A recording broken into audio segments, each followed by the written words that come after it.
I stand vindicated yet again. A Faygo Lovers Anonymous thought piece by Francis E. Deck, Esquire.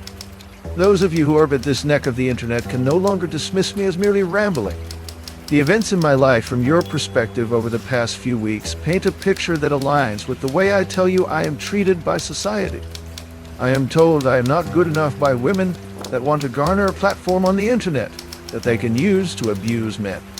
Then on the other hand, men betray me, even the ones who make money claiming they advocate for men. It does not matter if we share a flag or even the same local area. There is no loyalty for me to find on this planet, so I ask why I should even focus on myself. What is there to focus on? It is as if the world has told me I have no home. Somewhere, someone has set up a system, whether automated or manned, where a switch is flipped if you as an individual meet the conditions, and it is. As if society is against you.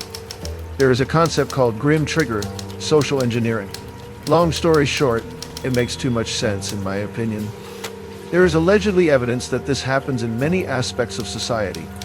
The justice system is a good example of a grim trigger social engineering attempt, and it is only becoming more so as more technology is being applied to it. Needless to say, there is some concrete evidence that I am at least actually facing this to a degree. I do not have the right to defend my own life if it is in danger with the same means others have. I cannot work certain jobs no matter what anyone says. I am sure I do not have access to the same financial services that others do, and I am clearly not treated equally on social media. A switch has been flipped and society has been told to try to keep me from surviving. This is a discussion that the world does not want to have. People who know things tell me this is a discourse that will result in nothing but negative things for me as an individual. But this is what I have to live with. People get upset when I bring it up anywhere I go. It is something that is quite easy for me to find words regarding this topic. Grim trigger social engineering gets its name from a paper written by a person named James W. Friedman, who, by my understanding, wrote a paper where he came up with a solution to a never-ending prisoner's dilemma regarding game theory. That is where, in a hypothetical never-ending interrogation scenario, once a person has defected, everyone does repeatedly, thus creating a sort of end state to the paradox. I suppose how this applies to the social engineering version I do not know. Perhaps there is a way out of this that can be triggered by a single individual in a domino effect way. Perhaps the chipping away at the armor of all of this suffering has already begun, and I do not even know it. Maybe the reasoning behind this is that once you have become marked, so to speak, by the system, the only way out is to bring everyone into mark by the system territory with you to reach a sort of end state to this grim trigger social engineering system. That is the only thing I can think of as to why you would borrow the name from a paper that seems to be the origin of the solution to the game theory. Never-ending prisoner dilemma paradox. Maybe that is the reasoning behind naming such a concept that seems so realistic in such a manner. Could that be why this concept has such a name? I found this worth mentioning nevertheless, because I do see parallels between my life and these concepts, and I'm sure others do as well.